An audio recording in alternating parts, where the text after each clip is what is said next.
Well, welcome everyone to this 7th video in this 11-part series on bringing up boys. We've talked about many issues and concerns to this point, and at the end of each session, I invited our guests in the studio audience to participate by asking their questions or sharing their own views. Some very meaningful and helpful conversations occurred at that point, I think, and this is what we're going to see today. Before we do that, however, I want to do something just for fun. To celebrate my 65th birthday last year, our friends here at Focus on the Family interviewed some boys about a variety of subjects, including how old they think I was, and the result was pure boy. I think you're going to enjoy this. Once upon a time, a long time ago, Dr. James Dobson was a little boy. He was the all-American boy, except for a brief time when he got in with the wrong crowd. But since Dr. Dobson was a child, a lot has changed. So we brought in a panel of experts to help him with his new book on raising boys.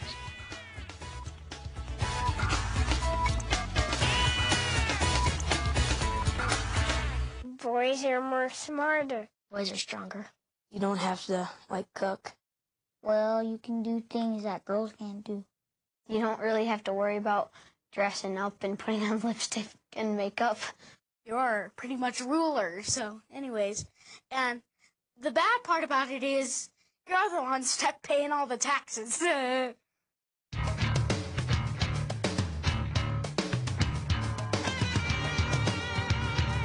Obey the first time. Not give me a whooping. Well, she usually gives me more chances, but then my dad will get mad automatically. And she takes me down sometimes. Ground him. Ground him deeper than a miner can dig. My family is weird. I have one big brother named John, and he's the one that bosses me around. And I have a little brother that's named Will, and he's the one that yells at me. I have 3 sisters and a girl dog.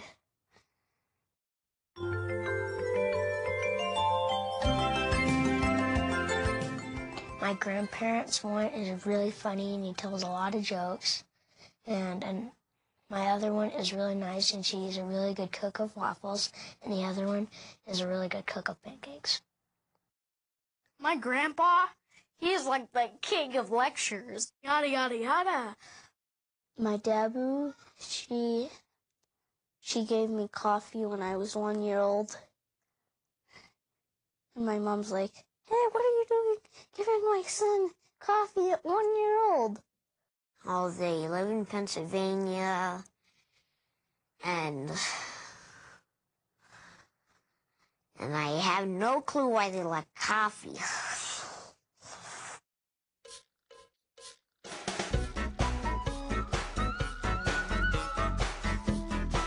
There was a girl, and she was, usually pretty kind and stuff, and so she was, really nice and stuff. Yeah, and she was pretty. Well, I don't really want a girlfriend till I'm real older. Well, certain girls, especially ones that have blonde hair. I really get a kick out of those blonde hairs.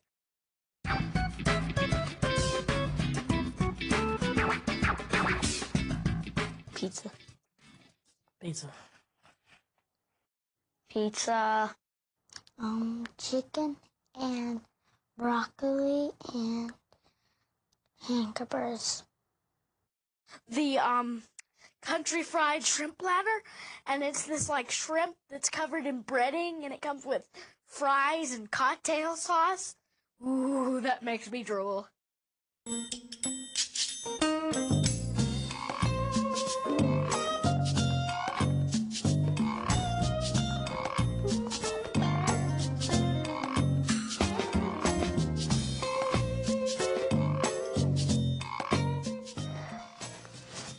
gonna pop up like it's pink.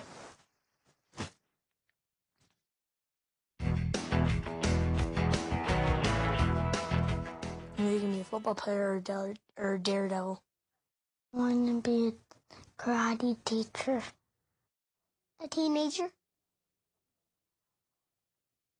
They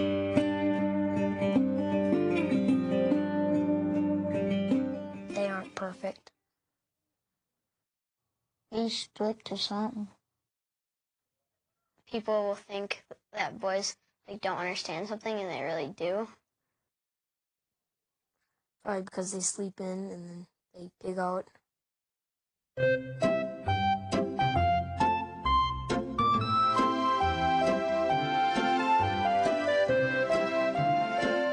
$40. 73. About 50. 100.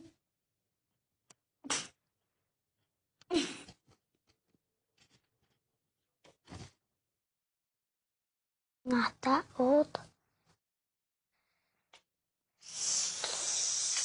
63. 64. 65. 66. 5. 4. He's 4. Happy birthday to you. Cha cha cha. Happy birthday to you. Happy birthday to you. I've forgotten his name. Happy birthday to you. Stop singing! Happy birthday to you. Happy birthday to you. Happy birthday, dear Dr. Dobson. Happy birthday to you and many more.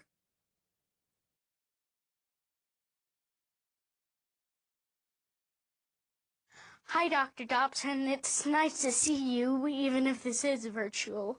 I want to wish you a happy birthday, and I know it's been 2 years, but I haven't changed much. Still same old me, only stronger in the Lord. And I wish you once more a happy birthday. You're 1 year older and 1 year smarter, but when I first met you, you were already the smartest person I know. Keep running that radio show, Dr. Dobson. Just thumbs up on the way you're doing stuff lately. Don't you just love kids? You know, the spontaneity of those boys was downright charming. That final little fellow that you saw there is named Kyle West, and he's kind of a hero here at Focus. He has cerebral palsy, and he's had many, many surgeries and medical problems, but nothing has dampened his spirit. I mean, who else would refer to something as being deeper than a miner can dig? With that, let's go to the Welcome Center here at Focus on the Family, where the discussion is already underway.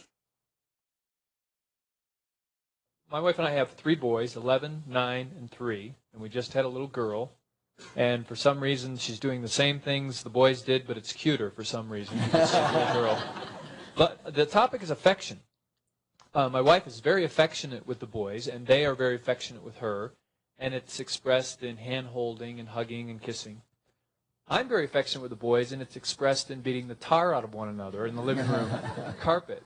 Can you comment on the differences in expressing affection in a male and in a female way? Yes. Well, all of the books are saying now, and I certainly agree, that roughhousing between a boy and his dad is a very, very important function. You know, it's something that they ought to do together because you're kind of modeling for that boy the masculine side of things. And women don't understand that at all. You know, I mean, my mother would go nuts. My dad and I used to fight physically. I was 5 years old. I probably weighed 60 pounds. He was 6'4", and yet we had kick fights together. And he would entice me to kick him. And so I would kick him, and he would block my kick, inevitably, and catch me on the shin. And I loved it.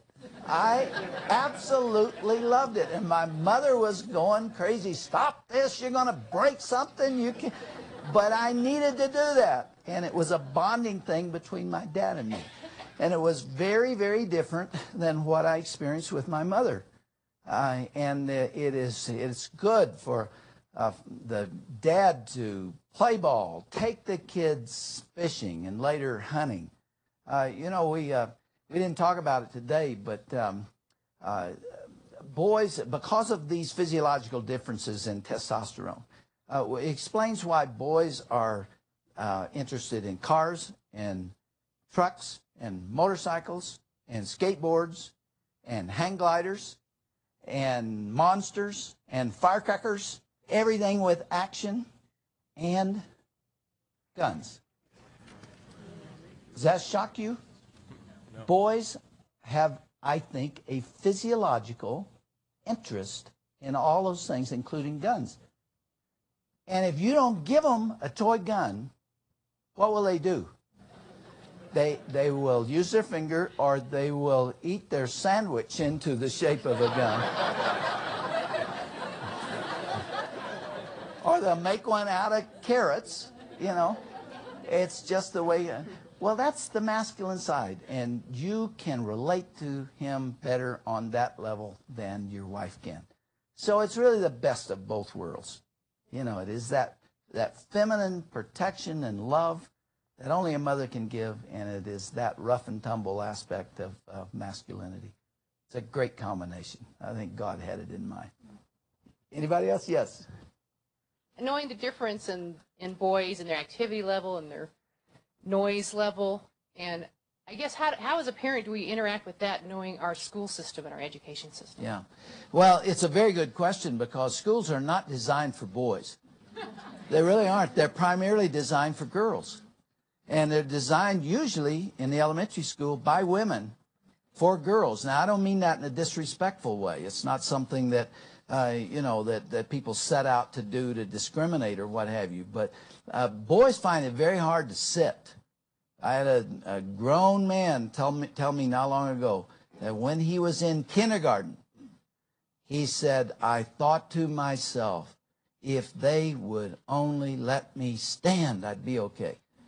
Because they're going. You know, and the schools really need to take those boys out to the playground and send them to the fence a block away and send them back. Get that energy out of them. It's why, as a parent, you need to get them into sports activities and things that will use that energy and that testosterone.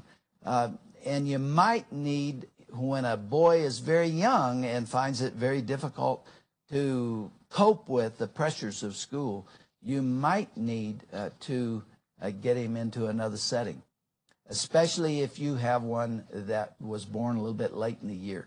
I strongly recommend holding a child back, a boy back, in kindergarten and the first grade. You just give them an advantage all the way through, because they're behind the girls already anyway. And if they're already a little immature with the boys, they're behind everybody. And so there are a lot of things that you can do. But the truth of the matter is, school is hard on many boys. It's just not easy for them, especially in elementary school. All right, right here. In 6 days, our oldest son will begin junior high. What do you see? Lots of luck, brother. What do you see as my wife and I, Suzanne, as our role, as being, I guess, the most important role that we need to play for him at this juncture in his life? Yeah. The 13th and 14th years are the two toughest years of life for most people.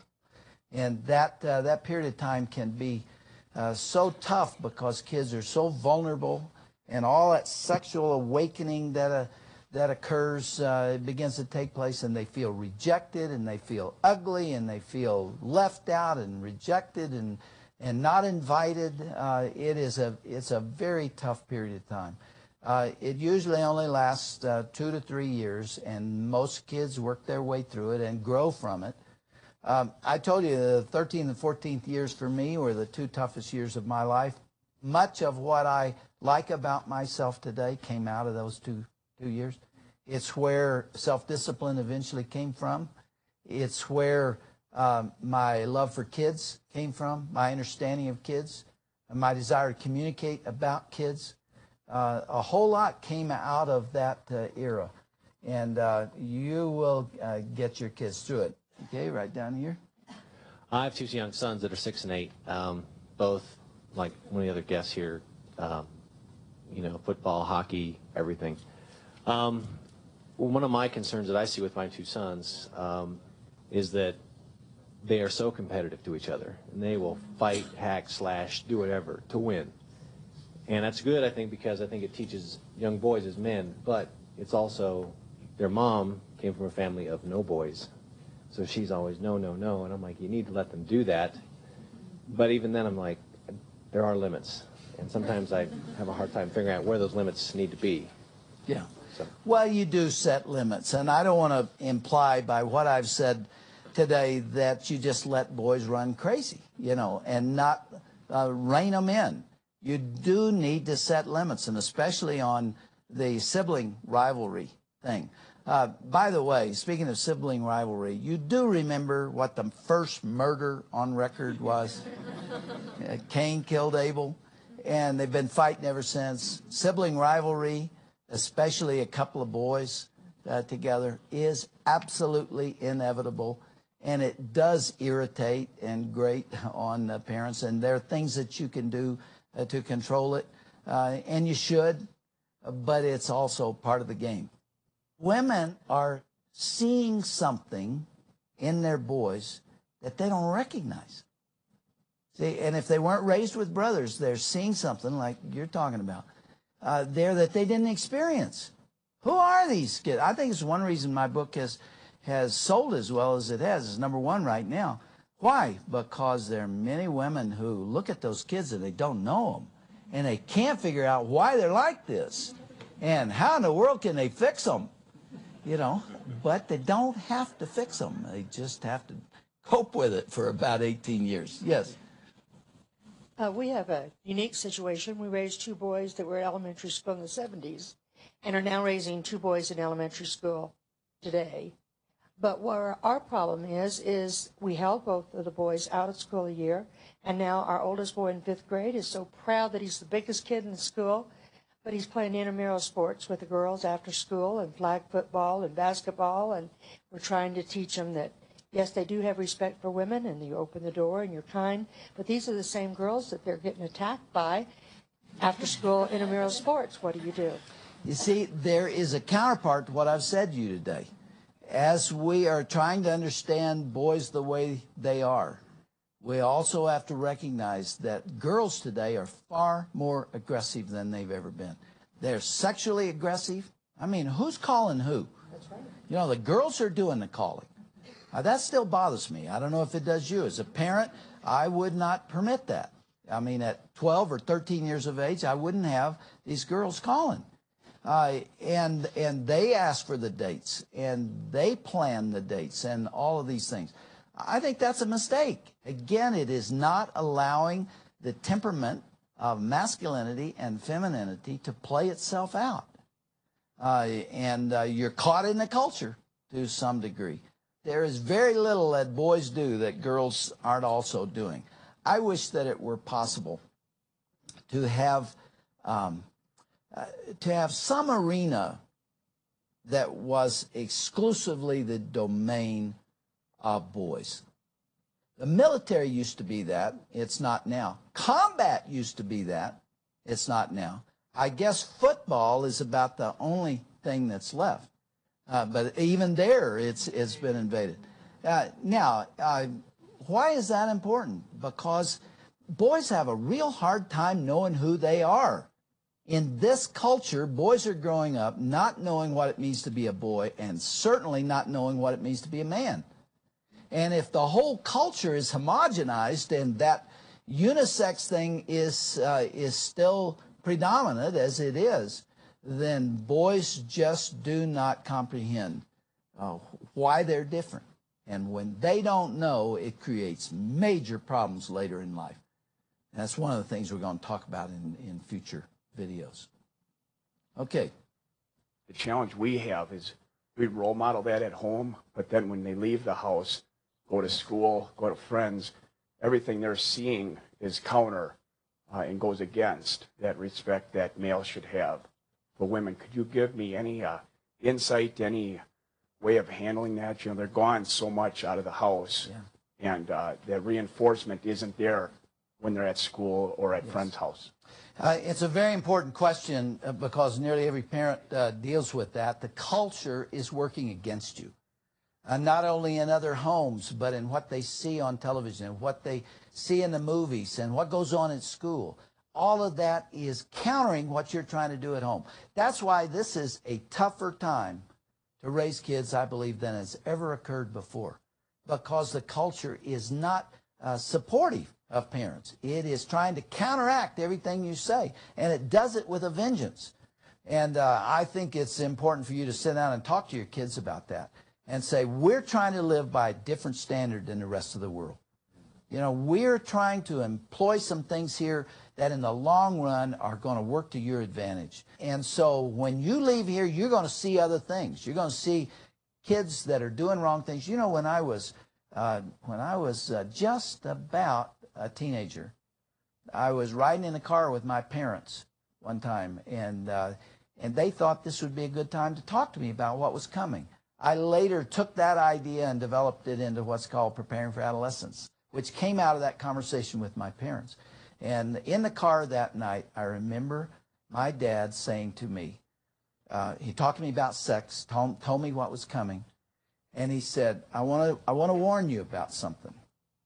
At some time in the future, when you're probably least prepared for it, some girl will offer herself to you physically.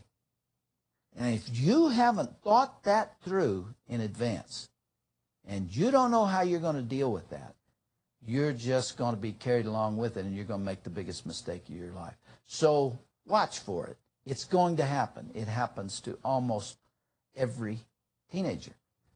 So he was preparing me to steel myself and brace myself against the pressures of the culture around. I think you need to do the same thing. And you may or may not be totally successful at it, but you can take them a long ways in that direction. Yes? A question that I have. My daughter-in-law allows my 5-year-old grandson to wear nail polish. She herself wears it. Her 9-year-old daughter wears it. So he likes to. Never the red or pink. It's always blue or green. My son does not like this at all. But she says, he doesn't like it. My son, the father, does not like this at all. I see. But the mother says it's okay. There's no problem with that. She will buy him a doll for Christmas if he wants it. She doesn't push it, but... You see why I raised this question today? That's what I'm talking about. There still is that reluctance out there of parents to teach boys to be boys. And that suspicion that maybe we ought to expose them to both sexes and maybe they can make their own decision. That is not a wise thing to do. Go ahead. Is this something that we should be real concerned with? We cannot interfere in this situation because we're the grandparents. Yes. As an isolated situation, just fingernail polish, I wouldn't be greatly concerned about it. But if there is a pattern here where she is teaching him what I just talked about, of kind of taking a choice between male and female roles, then I would really worry about it. I don't know what you can do about it. I mean, the parent has the responsibility at that stage, but they are making a big mistake. You can push a kid one way or the other. I would just watch that situation carefully. Again, it's something you need to pray about. I don't believe grandparents can come in and try to start dictating how kids are raised. But I would, if that is a continuing pattern, I would worry about it. I'd like to give you a testimony. All right. 20 years ago, I was at church watching your film series, one of the first ones that came out. The one with the sideburns down here. One of the sideburns. The tie about, yeah, about that wide. Yeah. The tie, And at that time, I had one child. As I sit here 20 years later, I have 6 children. And you've been productive. I've been productive, yes, and she has too. But I did not have a father in the respect of a relationship to guide me, direct me. I was totally lost and wandering in the sea. I took your principles from your film series and read your books and put them into practical application. And I know a lot of people are going to see this film series, and they're going to be in the same boat I was 20 years ago. Speak to them, will you? Yes, I am speaking to them. And I'm encouraging them to read your books, to follow your material, because there's one thing I learned as a father. I had to be in their life every day. Not just a body that was present. I had to be in their life, involved in their activities, be a part of them, and give them every bit of me I could. And I can tell you, it's the toughest thing you'll ever do, but it's the most rewarding thing you'll ever do. And now, we're living in a culture where the guys are supposed to absolutely kill themselves to kind of raise the whole family by their bootstraps and to make money and to live in a better neighborhood and buy a better car and all of that. Is it worth sacrificing those evidences of success to take the road that you took? 150% worth it. I know in my own personal career where I could have been if I wouldn't have made the sacrifice, but I never look back and never regret that. And I would say this, based on the principles of your books, I have raised 6 children that are now ages 22 through 14-year-old identical twin girls at the end. That was God's sense of humor at the end there, okay? But I can tell you we have never had a bit of trouble in our lives. Oh, the thing here or there. But nothing, what I've heard so many horror stories from other parents, because both my wife and myself have been in their lives, and we've made it our #1 priority, and you'll never go wrong. It's worth it. You would not take anything for the relationship you have with those kids, would you? No, I would not. That's absolutely correct. We have a son and a daughter. They're both grown, and I talk to them nearly every day. If not by phone, by fax, or in some way, we connect with them. And I want to tell you, I had everything I needed as a father to be a workaholic.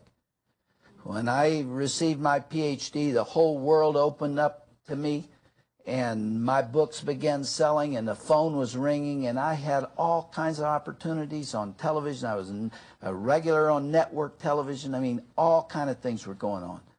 And it was my dad again who wrote me a letter and said, all of that isn't going to matter if you lose your kids.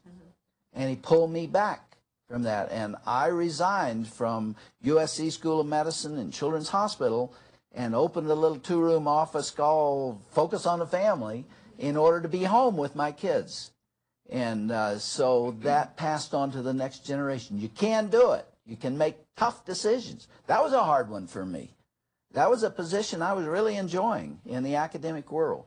But the Lord had something else for me, and as it turns out, I reach more people this way than I ever would have that way anyway. So, anybody else? Dr. Dobson, I want to represent a group of people that I'm not one of. Grandparents. Yes. I'm part of a ministry here in Colorado Springs that has the opportunity and the blessing to work with many young people in this area whose parents are absent, either from drugs or alcohol or just gone. Yes. But one thing that I do see is that many of these kids are being raised by their grandparents. That's right. And I guess my question to you is, do you have any wise counsel to these grandparents who are probably saying to themselves, I blew it the first time, I don't want to blow it the second time?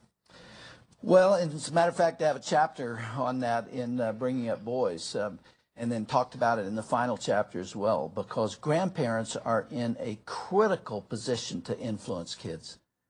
Even if they don't have custody of them, it's a God-given assignment and role.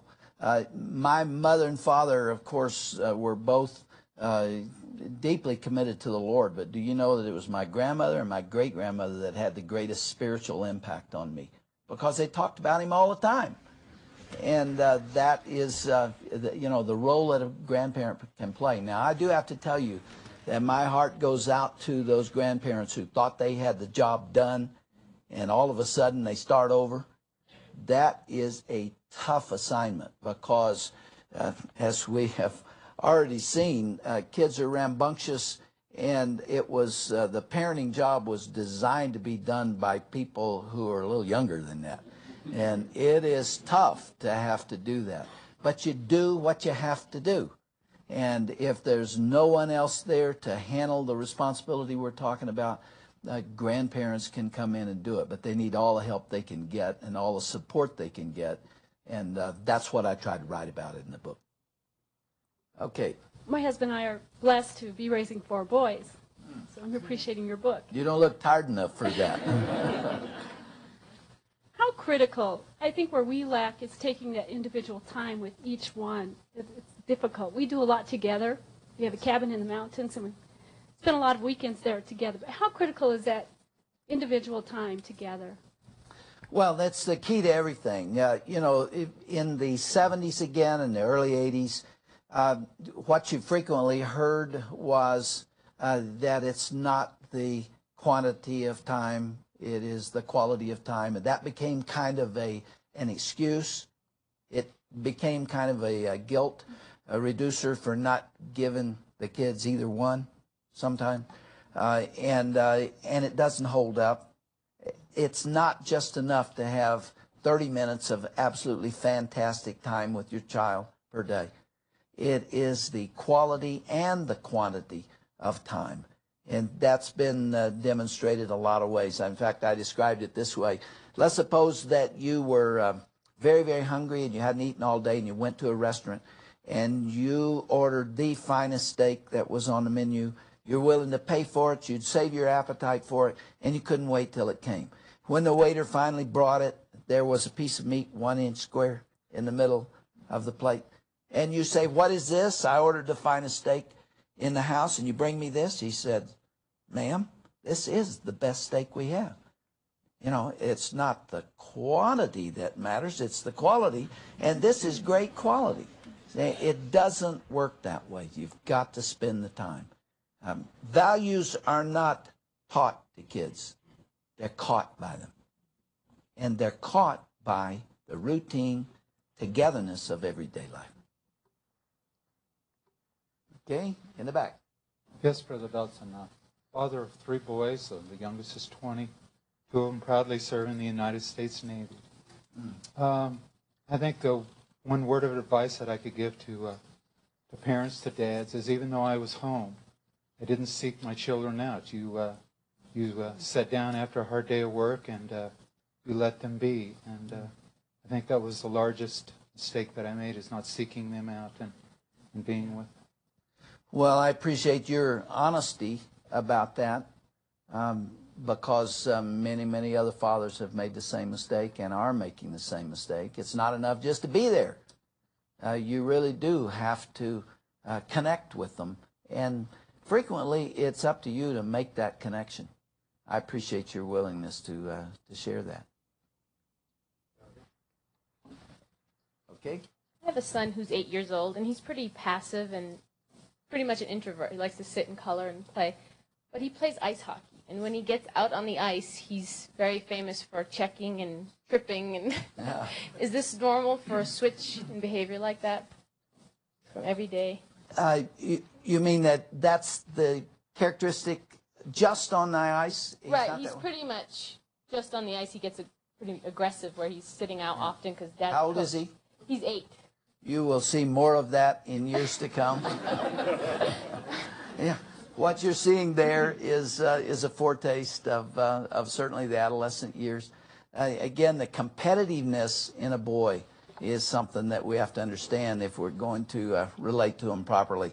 I read a story, this is delightful. The father said that he was trying to get his son to drink his milk, and the kid simply said he wouldn't do it. And there was this nose-to-nose confrontation between the two, and he told him about 6 times, "You're going to drink that milk." And the kid wouldn't do it. And then he remembered his own competitive nature, so he said, "I bet I can beat you in drinking the glass of milk."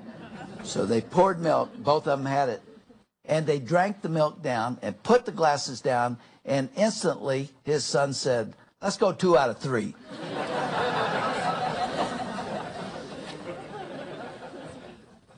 Okay. Hi, Dr. Dobson. I'm a as the gentleman said down here, a byproduct of my grandparents. But question I had for you is, based upon your research, must have been a little disturbing. Are you finding any encouraging research, either with grandparents or more male role models who are stepping up to the plate?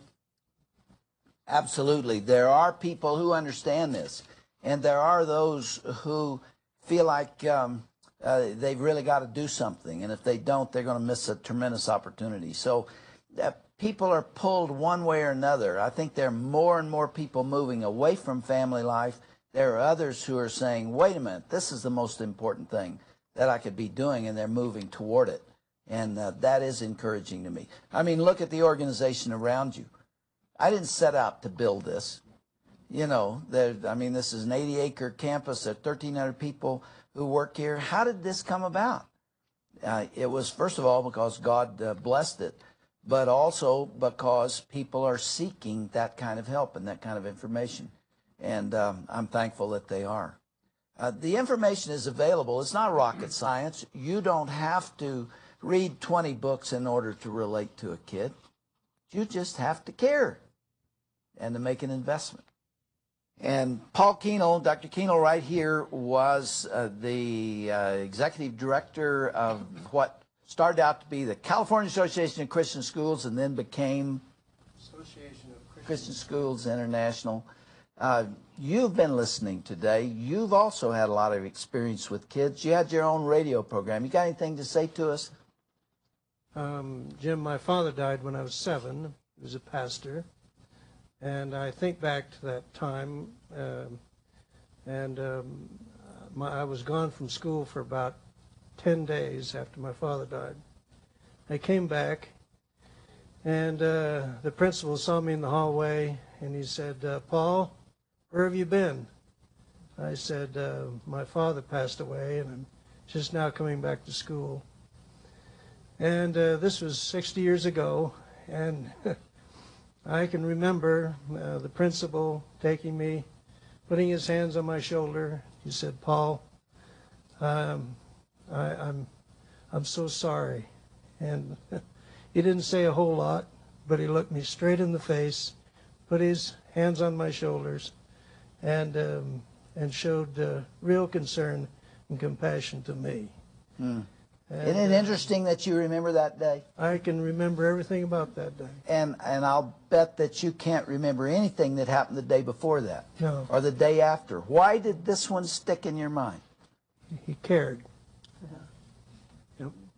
You just think it took that man very little time to respond to you in that way. I could take you to the place in the hallway. You have any other places in the hallway you'd like to take us? Anybody else? We'll take one or two more. Okay. As the father of a junior high son, I would like your advice on what does it take to motivate a 13-year-old boy to do almost anything. Thank you. Absolutely everything. You're right. You know what it takes? It takes a little time. So you can't fix him right now. You know, in one of my books, I offered some of the most simplistic advice I've ever offered in my life, and that advice is just get them through it, because it gets better. Just get them to, don't turn the boat over. Don't press too hard at that time, because you got to realize what they're dealing with. Show a little understanding. That doesn't mean that you let them get away with murder. Certainly not. It doesn't mean they're not disciplined. It doesn't mean they don't come in on time. But it does mean that you can't push them too hard at that time, and you might even have to decide what's worth fighting over. And it may be that a messy room is not a biggie at that time. It may be that some of the things that later you will expect you can't, because that junior high period is so very, very difficult. Well, thanks for watching along with us today. I hope we dealt with at least some of your questions and maybe reflected some of your own views.